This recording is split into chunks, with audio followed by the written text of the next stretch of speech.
بسم الله الرحمن الرحيم فإذا نفخ في الصور نفخة واحدة وحملت الأرض والجبال فدكتا دكة واحدة فيومئذ وقعت الواقعة وانشقت السماء فهي يومئذ واهية والملك على أرجائها ويحمل عرش ربك فوقهم يومئذ ثمانية يومئذ تعرضون لا تخفى منكم خافية.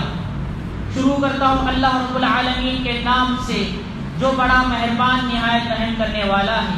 عزیز سامعین کرام، گزشتہ کل سورہ حاقہ کی ابتدائی آیتوں میں آپ کو بتایا گیا تھا کہ حاقہ یعنی قیامت کے ناموں میں سے اللہ نے دو ناموں کا تذکرہ کیا تھا، ایک حاقہ اور اسی طرح دوسرا قاریعہ. چنانچہ قیامت کیا ہے اس کی ہولناکی کے بیان کرنے سے پہلے اس کے منکرین کے بارے میں اللہ نے تذکرہ کیا. چنانچہ سمود، عاد اور فرعون اور اس کے علاوہ لوط علیہ السلام کی بستیوں نے بھی ان لوگوں اس چیز کو انہوں نے انکار کیا، اس کی تکذیب کی.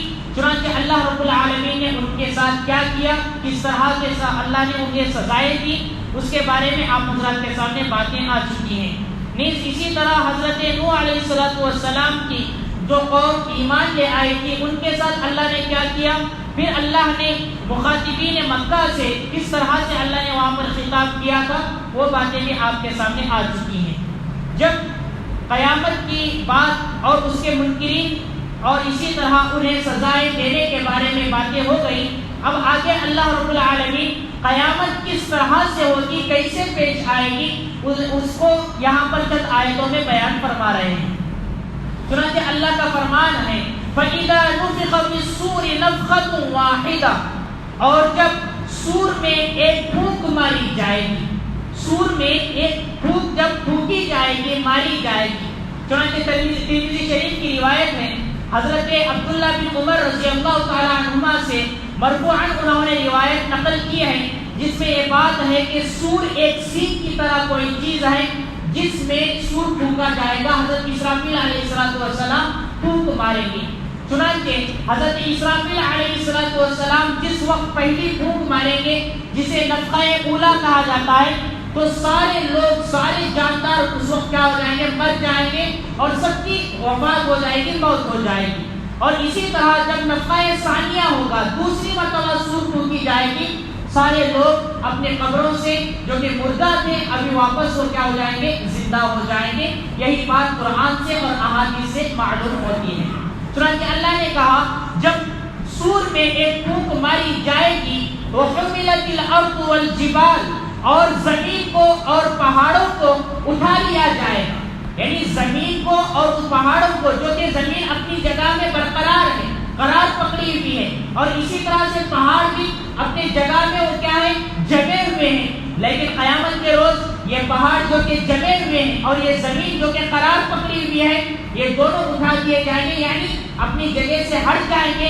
گویا کہ دوسری آیتوں میں جس طرح کے بات سمجھ میں آتی ہے کہ پہاڑ روئی کے معنی اڑنے لگیں گے، اس طرح کی قیامت کی چیز ہوگی.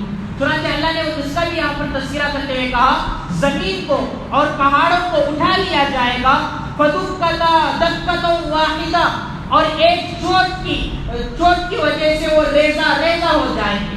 ایک حرکت کی وجہ سے وہ کیا ہو جائیں گی، ریزہ ہو جائیں گی. پہاڑ بکھر جائیں گے، زمین بھی ریزہ ہو جائے گی.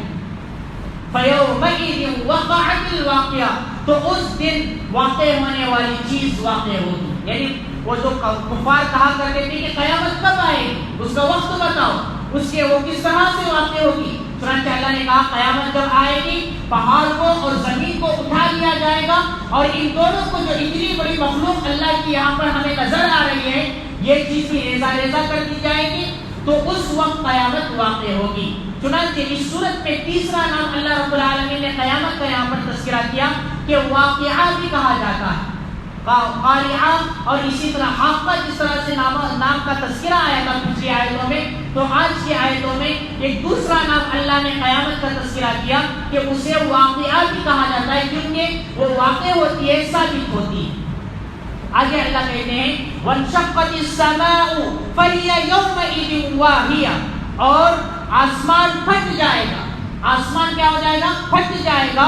فَهِيَ يَوْمَئِذٍ وَاهِيَةٌ تو اس دن وہ کیا ہو جائے گا؟ گویا کہ اس دن آسمان وہ پورا ٹوٹ جائے گا، بکھر جائے گا اور پھٹ جائے گا، اور اس کے بعد ایک دم دبا ہوا ہو جائے گا. اس طرح سے آسمان کی کیفیت ہوگی. اب کیا ہوگا؟ اب آسمان کے اندر بھی اللہ کی مخلوقات ہے جسے میں اور آپ فرشتے کہتے ہیں. اب فرشتوں کی حالت کیا ہوگی؟ اللہ یہاں پر بیان کر رہا ہے وَالْمَلَكُ عَلَىٰ أَرْجَائِهَا اور فرشتے اس کے کنارے پر آ جائیں گے، یعنی اس کے آسمان کے کنارے پر آ جائیں گے. اس سے معلوم ہوا قیامت کے روز جب آسمان پھٹے گا تو درمیان سے پھٹے گا، یعنی درمیان سے پھٹنا شروع ہو جائے گا، جس کی وجہ سے فرشتے جو آسمانی مخلوق ہیں وہ اللہ کے حکم سے وہ آسمان کے کنارے پر آ جائیں گے. جیسا کہ قرآن کہتا ہے وَالْمَلَكُ عَلَىٰ أَرْجَائِهَا اور فرشتے آسمان کے کنارے پر آ جائیں گے. وَيَحْمِلُ عَرْشَ رَبِّكَ فَوْقَهُمْ يَوْمَئِذٍ ثَمَانِيَةٌ اور اس دن 8 فرشتے اپنے اوپر تیرے پروردگار کا عرش اٹھائیں گے. 8 فرشتے اس دن اپنے سروں کے اوپر تیرے پروردگار کا عرش اٹھائیں گے. عزیزان محترم، حدیث کے اندر آتا ہے اللہ کے نبی صلی اللہ علیہ وسلم نے فرمایا ابھی جو اللہ کا عرش ہے اسے 4 فرشتوں نے اٹھائے رکھا ہے، اور جب قیامت واقع ہو جائے گی اس وقت اللہ کے عرش کو 8 فرشتے اٹھائیں گے. اب ایک سوال یہاں پر یہ اٹھتا ہے کہ اللہ رب العالمین کا عرش اس چیز کو فرشتے کیسے اٹھا پائیں؟ عزیزان محترم، ہمیں اس پر ایمان رکھنا ضروری ہے کہ اللہ کا عرش ہے، اور قرآن نے جس طرح سے کہا کہ فرشتے اسے اٹھائیں گے تو 8 فرشتے اسے اٹھائیں گے، اور جس طرح حدیث میں واقع ہے بیان ہوا ہے کہ 4 فرشتوں نے ابھی اسے اٹھائے رکھا ہے. تو اس پر ہمارا ایمان ہونا چاہیے. اس کی کیفیت کیا ہے، کس طرح سے اٹھائے ہوئے ہیں، اور وہ عرش کس طرح سے، اس کے بارے میں مجھے اور آپ کو سوچنے اور سمجھنے کی اجازت نہیں دی گئی ہے. چنانچہ ہمارے اسلاف نے، ہمارے بڑوں نے یہی بات کہی ہے کہ ان چیزوں پر ایمان لانا ضروری ہے، کیونکہ ہمارا ایمان غیب پر ہوتا ہے. اسی لیے ہمیں بھی جو جس طرح سے کہا گیا ہے اسے سن کر ایمان لانا ضروری ہے. اللہ کہہ رہے ہیں یومئذ تعرضون لا تخفى منکم خافیہ، جس دن تمہیں پیش کیا جائے گا، تمہیں حاضر کیا جائے گا.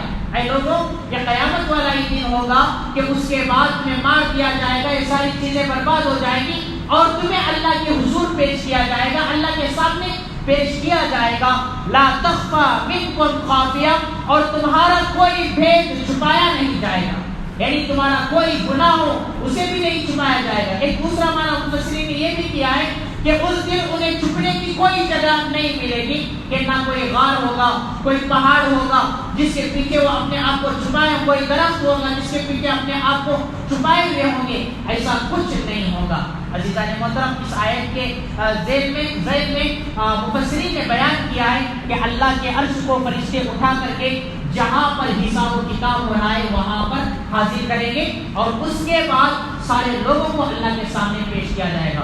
اب لوگوں کو پیش کیا جانے کے بعد اب آگے کیا واقعہ ہونے والا ہے، لوگوں کی حالتیں کیا ہونے والی ہیں، چنانچہ آگے اللہ رب العالمین نے اسی تفصیل کو بیان فرمایا ہے. اللہ سے دعا کریں کہ اللہ تعالیٰ مجھے اور آپ کو ان آیتوں کو اچھی طرح سے سمجھ کر کے اس پر عمل کرنے کی توفیق عطا فرمائے. بقیہ انشاءاللہ آئندہ کل ہوگا.